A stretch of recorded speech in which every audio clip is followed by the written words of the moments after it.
अब अपने कार्यक्रम को आगे बढ़ाएंगे हम और एक और मेहमान से आपको रूबरू कराएंगे। स्वागत करेंगे हम यहाँ महंत सतुआ बाबा का। महाराज जी, बहुत बहुत स्वागत है आपका ITV नेटवर्क के इस महामंच पर।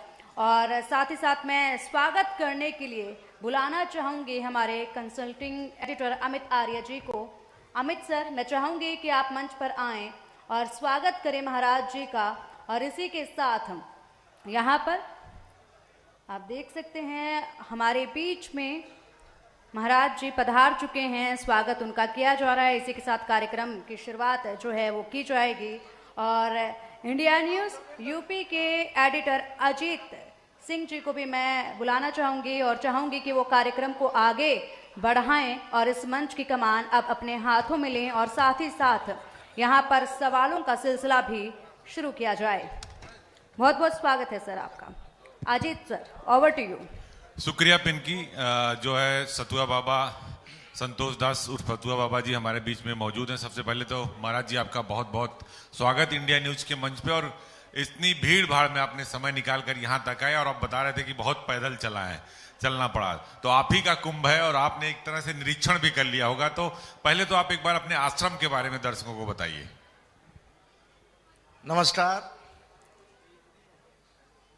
विश्व के सबसे बड़े 45 दिन के इस महाकुंभ में विश्व का सबसे बड़ा कुंभ है और शहर है।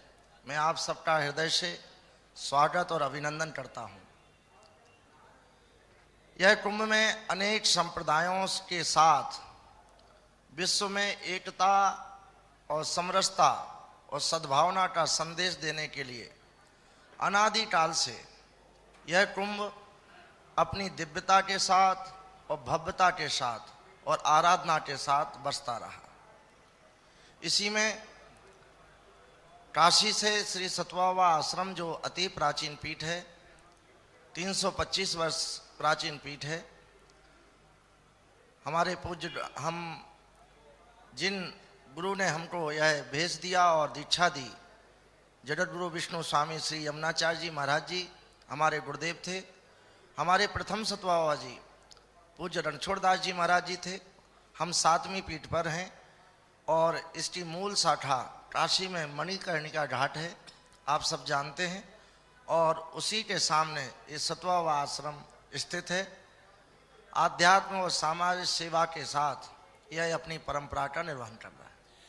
महाराज, अब सवाल जो है महाकुंभ को लेकर, इस सनातन का सबसे बड़ा मंच योगी आदित्यनाथ ने, उत्तर प्रदेश सरकार ने, मोदी सरकार ने दिया है।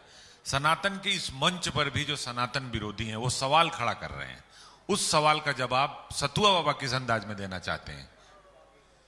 देखें, जो विरोधी लोग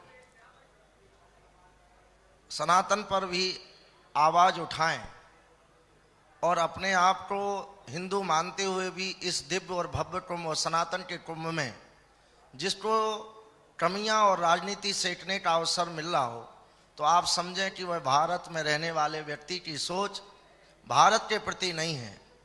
हमें लगता है उनकी मानसिकता का ऑपरेटर जो भारत विरोधी लोग हैं वहां से ऑपरेट हो रहा है। आप देखें, इतने बड़े सनातन के कुंभ में कोई भी ऐसी संप्रदाय नहीं जिसने अपना अखाड़ा यहां ना लगाया हो। कोई भी ऐसा संत नहीं जो इस कुंभ को देखना नहीं चाह रहा हो, जो आना नहीं चाह रहा हो और जो त्रिवेणी में स्नान नहीं करना चाह रहा हो। अगर आपके अंदर आस्था है तो सारी चीजों का हल एक शब्द में है, आस्था और विश्वास। अनादिकाल से कुंभ हो रहा है। आप देखें, इसको एक कुंभ के माध्यम से कि ये काल आएगा और निकल जाएगा, लेकिन जैसे गंगा और जमुना और सरस्वती की आज जो त्रिवेणी है, मुझे लगता है जो इस पर प्रश्नवाचक चिन्ह उठा रहे हैं उनको सोचना चाहिए कि जमुनोत्री से जमुना जी निकली और गंगा जी में यहाँ अपना संगम कर रही और सरस्वती जी, तो त्रिवेणी संगम ने केवल क्या संदेश दिया है? विश्व को जोड़ना है। यहाँ पर जाति पाति से अगर ये कुंभ होता तो मुझे लगता है कब का यह कुंभ विराम हो गया होता। यह संप्रदायों से कुंभ होता तो मुझे लगता है कि कभी बस नहीं पाता।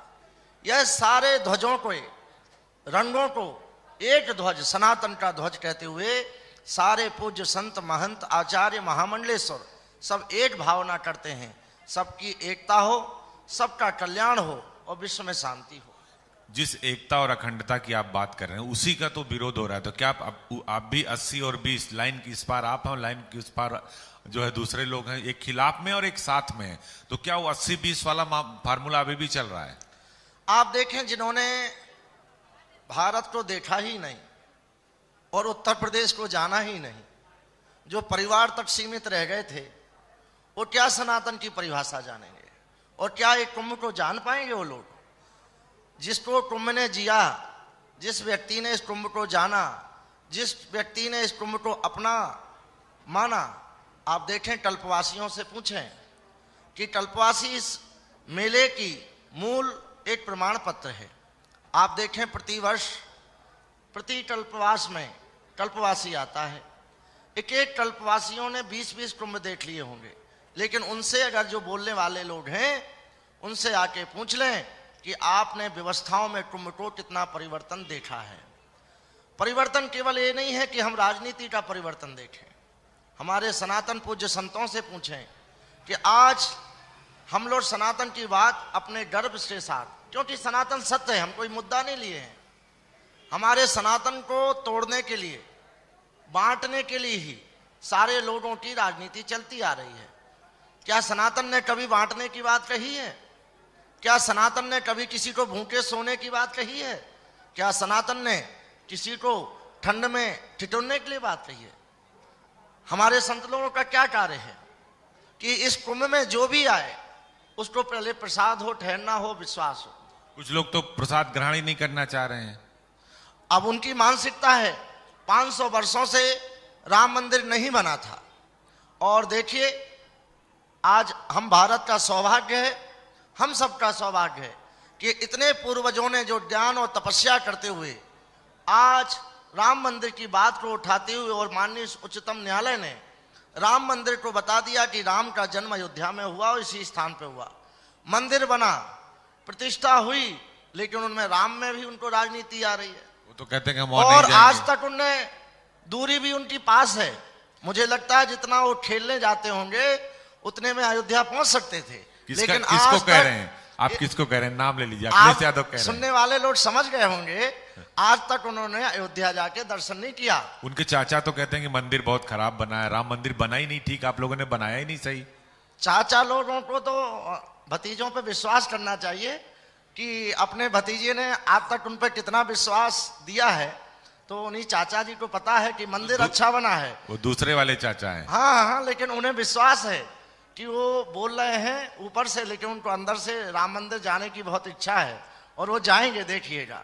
लेकिन वो तो ये कह रहे हैं कि आप लोग जो संत हैं, सनातन है, बीजेपी है, आप लोग मंदिर मस्जिद के नाम पे डराते हैं, आप राम कृष्ण और शिव के नाम पे डराते हैं, आप जगह जगह खोज के मंदिर निकाल रहे हैं।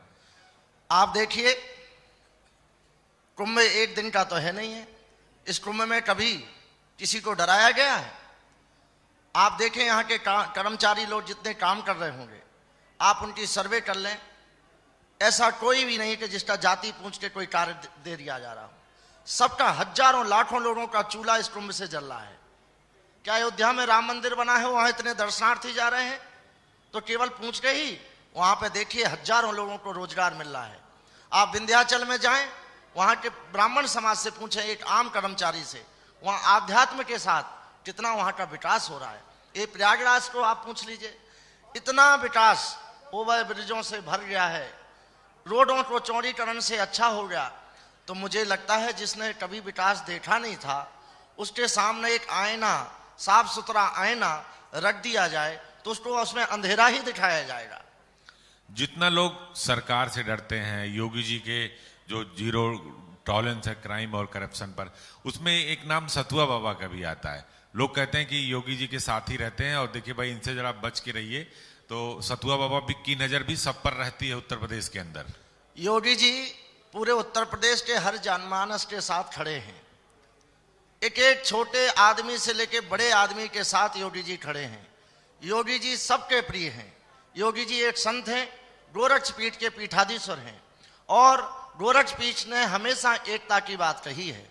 आप देखें जब व्यक्ति कोई कदम उठाने के लिए डरता था, गोरक्षपीठ के पीठाधीश्वर परम पूज्य महंत श्री अवैधनाथ जी महाराज जी ने एक सबसे नीची जाति वाले परिवार के यहाँ समरसता का भोज, सारे संतों का आवाहन, सारे ब्राह्मणों का आवाहन, सारे आचार्यों का आवाहन करते हुए कहा कि आइए मैं काशी में डोम राजा के घर में प्रसाद पाऊंगा। फिर भी तो सवाल खड़ा करते हैं अखिलेश यादव, वो पीडीए पे आ जाते हैं, वो एमवाई पर आ जाते हैं, जबकि सरकार जो योजनाएं लाती है, चूंकि आप बहुत नजदीक हैं इसलिए मैं ये सवाल आपसे पूछ रहा हूं, वो तो जाति और धर्म देख कर देती नहीं, फिर ये जाति और धर्म की बात क्यों करते हैं?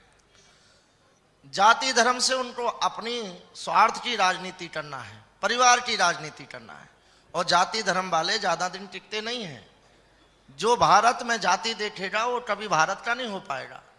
हमारा शास्त्र कहता है, वेद ध्वनि कहती, सर्वे भवन्तु सुखिनः सर्वे सन्तु निरामया सर्वे भद्राणि पश्यन्तु मा कश्चित् दुर्भाग्, कि मेरे विश्व में रहने वाला हर व्यक्ति सुखी हो, किसी को कष्ट ना हो। जगतगुरु शंकराचार्य भगवान की यात्रा देखें, भारत को जोड़ने के लिए उन्होंने चारों पीठों की स्थापना की। हमारे जगतगुरु रामानंदाचार्य भगवान को देखें, उन्होंने कबीरदास जी से लेकर रविदास से लेकर सूरदास से लेकर सबको उन्होंने अपना शिष्य बनाया और सनातन धर्म के लिए कार्य किया। हमारे अनेक ऐसे वल्लभाचार्य जी, विष्णु स्वामी जी, निम्बार्काचार्य जी, माधवाचार्य जी, ऐसे मध्वाचार्य जी, ऐसे सभी आचार्यों ने केवल एक कहा है कि हमें एक के रहते हुए सनातन संस्कृति जो हमारे राम और कृष्ण का ये भारत है, जिन्होंने इस भारत को स्वयं जीकर हम भारत के लिए सौंप के हर व्यक्ति के लिए दिए। राम से बड़ा इस सनातनी और राम राज एकता का कोई उदाहरण हो सकता है? तो क्या राम राज्य आ गया आप कह रहे हैं? बिल्कुल राम राज्य है। आप इस कुंभ में आके देखें कि विश्व का ऐसा कोई व्यक्ति नहीं है कि जो इस कुंभ में सनातन और आध्यात्म के इस संगम में डुबकी नहीं लगाना चाह रहा हो। जिस अखंड भारत की बात हो रही है, सतुआ बाबा की नजर से महाकुंभ उस अखंड भारत के लिए कितना बड़ा उदाहरण है? ये महाकुंभ अखंड भारत जब था तब भी था और अखंड भारत आज भी है। जिन्होंने बांटा है वो स्वयं बट गए हैं, लेकिन हमारा हर सनातनी अखंड भारत को आज भी उसी परिवेश में देखना चाह रहा है। और मुझे लगता है कि 500 वर्षों का जैसे राम मंदिर का एक आंदोलन और महापुरुषों की जो आवाज रही है, उसी आवाज की जो एक तेज निकला कि अयोध्या में इतना बड़ा राम मंदिर, जहां लोग अयोध्या का नाम लेने से सोचते थे कि मेरी कुर्सी खिसक जाएगी, जहां खून की नदियां बह जाएंगी, आप देखें इतना बड़ा मंदिर बना, एक बकरी भी नहीं मरी और इतना बड़ा मंदिर खड़ा हो गया। ये नेतृत्व है, ये सनातन संतों का आह्वान है, संतों के भजन का प्रताप है। आप ये कह रहे हैं कि जो योगी जी का सबसे ज्यादा फिट जो भाषण था, सबसे ज्यादा हिट हुआ, कटेंगे बटेंगे तो कटेंगे, आप ये कह रहे हैं? ये सत्य है। जिसने भी भारत में आक्रमण किया, भारत को तोड़ा है, उन्होंने बांट के ही तोड़ा है। और जहां जो बांटते हैं उनको अब भारत काटता भी है। आप देखें उसकी फिल्म शुरू हो गई है। और भारत में जो सनातन को बांटेगा, हम सनातनी, हमारा सनातन हिंदू, उनको भी उसी उदाहरण में देंगे। जो बांटने का शब्द है उसका उल्टा कर देंगे हम लोग कहेंगे जो ईंट मारेगा तो हम पत्थर देंगे। तो ये दिन दूर नहीं है। आप देखें योगी आदित्यनाथ जी महाराज और भारत के माननीय प्रधानमंत्री जी, ये कोई व्यक्ति के बनाए नहीं है, पूरे भारत की जनमानस की आस्था और विश्वास ने उनको ये देश का नेतृत्व दिया है। आप ये कह रहे हैं कि दूध मांगोगे तो खीर देंगे और कश्मीर मांगोगे तो चीर देंगे? कश्मीर हमारा है। कश्मीर के लिए बोलेगा तो चीरना शब्द तो और जुड़ भी सकता है, चीरने के बाद तो उसका कांटा भी लग सकता है, लेकिन अब चीरना शब्द नहीं, जो कश्मीर मांगेगा उसको काट देंगे। अच्छा, काट देंगे। हाँ, तभी ये चल रहा था कि कटेंगे तो बटेंगे तो कटेंगे। नहीं, हम बटते नहीं हैं। आज हम लोग बटने का जो शब्द है, हमको जो बांटने की कोशिश करेगा, लोभ देकर करेगा कि हमारे गोस्वामी तुलसीदास जी द्वारा रचित रामचरितमानस को क्या आज तो नहीं लिखी गई है? अनादिकाल से लिखी गई है। क्या उसमें केवल एक वर्ग के लिए तो लिखा नहीं गया है? उसमें तो निषाद से लेके सारे लोगों को गोस्वामी जी ने उतनी ही वंदना की जितनी राम और कृष्ण की। तो क्या हमारा वो एक संविधान नहीं है? जो झूठा प्रलोभन देते, राम की जब यात्रा थी, अयोध्या से राम निकले थे, तो उन्होंने पहले निषाद राज जी से अपनी भेंट की और निषाद राज को उन्होंने कितना सम्मान दिया। अभी प्रेमानंद जी महाराज आए थे, कह रहे थे कि वो सनातनियों को, हिंदू समाज के लोगों को 4 बच्चे पैदा करने चाहिए, एक माँ के लिए, एक बाप के लिए और एक राष्ट्र के लिए और एक धर्म के लिए। क्या उसका समर्थन करते हैं आप? मैं समर्थन करता हूं। जो भी 4 बच्चे नहीं, हमारे लिए भारत में एक बच्चा भी बहुत है। छत्रपति शिवाजी द्वारा रानी लक्ष्मीबाई जैसे एक बेटी भी बहुत है। लेकिन मैं कहता हूं मेरे भारत में एक सच्चा सनातनी अगर राम और कृष्ण जैसा, योगी आदित्यनाथ जी जैसा, विवेकानंद जी जैसा, रामकृष्ण परमहंस जी जैसा और काशी में इतने महापुरुषों का अवतार हुआ, एक ही काफी है। हमें भीड़ लगाने की जरूरत नहीं है। हमारी जो माला है और भाला है वो सब पे भारी है। और जो भारत और सनातन के विपरीत सोचेगा और चेष्टा करेगा उसको हमारे यहाँ एक ही शब्द कहा है, राम नाम सत्य है। यानी जो माला से नहीं मानेगा वो भाला से मान जाएगा। माला हम लोग दिखाते हैं। देखिए, राम लंका तक पहुंच गए थे, तब भी रावण से कह रहे थे कि विवाद में कोई नहीं है, संवाद में आनंद है। नहीं माने तो भाला का प्रयोग किया गया। भाला से भी हम लोग मुक्ति दे देते हैं।